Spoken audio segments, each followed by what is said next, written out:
Coming up on GND Weekly, sad news from Disney, details on the final Witcher 3 expansion, more Star Wars games are coming, a look at the new Pokemon starters, and Civilization 6 has been announced.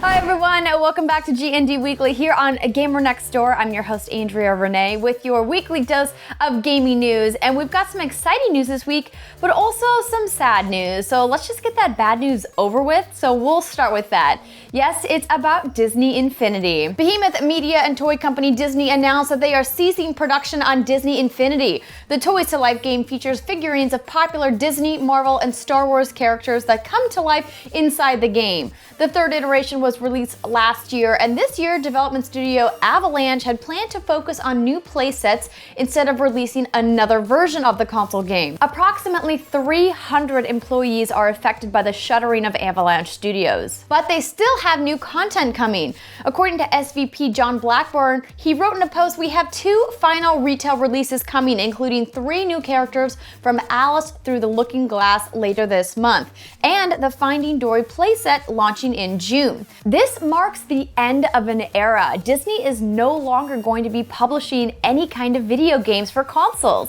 In a statement they said, "We have modified our approach to console gaming and will transition exclusively to a licensing mode." Certainly a sad day for all of the employees affected at Avalanche and Disney Interactive, and a sad day for Disney Infinity fans. It looks like they are still going to be doing some stuff with the Toy Box and Toy Box TV, which is their show on their YouTube channel. Of course, the play set that's coming in June, but definitely an end of an era for sure. Let me know what you guys think about this news by leaving me a comment below. On to some lighter news, or should I say bloodier news?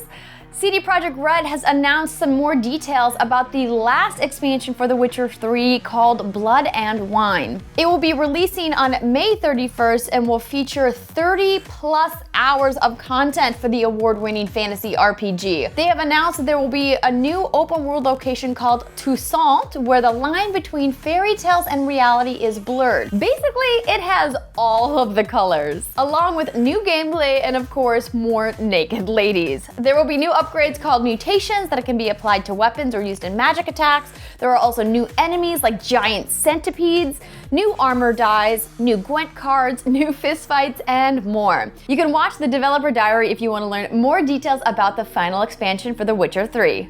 In an announcement that surprised no one, EA announced Battlefront 2 is going to be coming sometime in 2017. The follow-up to last year's Star Wars action game will feature content from the new Star Wars films. Now, while they didn't name any specifics, it would be nice to see a change from the original trilogy. Battlefront shipped over 14 million copies, but this time around expect bigger and better worlds, according to EA's CFO, Blake Jorgensen. So between Battlefront 2 and Respawn's Star Wars game, and the game that Amy Hennig is working on that we don't know anything about yet, that means there's going to be yearly Star Wars game releases. Is Star Wars the new Call of Duty? Are you guys okay with this? I think you are. Up next, we got a look at the new Pokemon Sun and Moon starters in a trailer that was released earlier this week. You'll be able to start battling with your trainer in the new location called the Alola region, which is heavily influenced by Hawaii. Up first is grass and flying type Rowlet with the cutest little leaf bow tie. Then there is fire type Litten, certainly my favorite because who doesn't want to spit flaming hairballs? Lastly, there is water type Poplio. Poplio?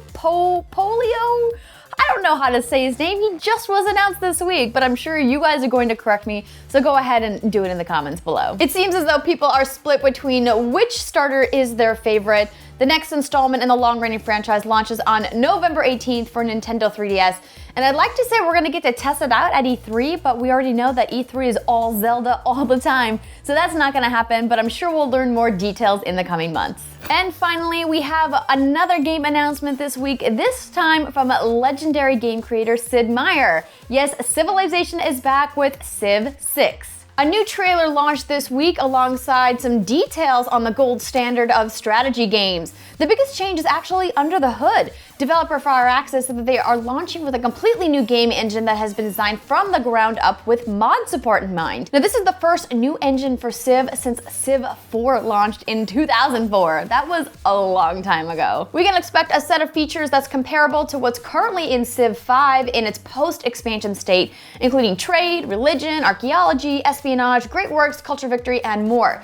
This time, instead of piling your palace buildings and garrison troops all in one hexagonal tile, Civ 6 is going to spread your settlements into several districts on multiple tiles. Technological progress will be tied to your environment and the actions that you're taking in it, and there will be linking of units, one military and one civilian, so that you can move them together with a single movement command. Certainly a lot of other changes are also coming in Civ 6 later this fall. The game is currently available for pre-order and it launches on October 21st. If you guys want to learn more, head on over to civilization.com.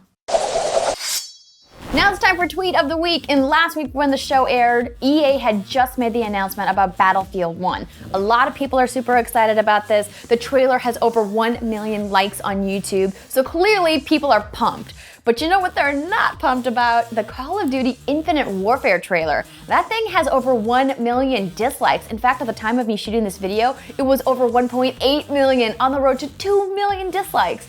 So clearly this is a big thing, and video game personality and all-around great guy, even though you would never know it by his name, Angry Joe, tweeted about it. I responded saying, of course this has to be the work of trolls, and I got a response from @BlackKnight6. He said, I'd say 60% disliked because they're sick of the future, 20% COD 4 huge paywall, 10% trolls, 10% people hate Infinity Ward. Well, your math is certainly on point, and it's an interesting breakdown, but I'm going to have to disagree with you. 60% are sick of the future? I think it's more like 90% trolls and 10% everything else. But it is an impressive feat. I mean, 2 million dislikes. Wow, you guys just have too much time on your hands. There's a lot of games out right now. Go play a game instead. But thank you so much for that tweet @BlackKnight6. And thank you guys for all of the likes that you put on this video on YouTube. We love you guys. We appreciate our fans here at Gamer Next Door so much. And thanks for watching the show. I will be back with more video game news next week right here on Gamer Next Door.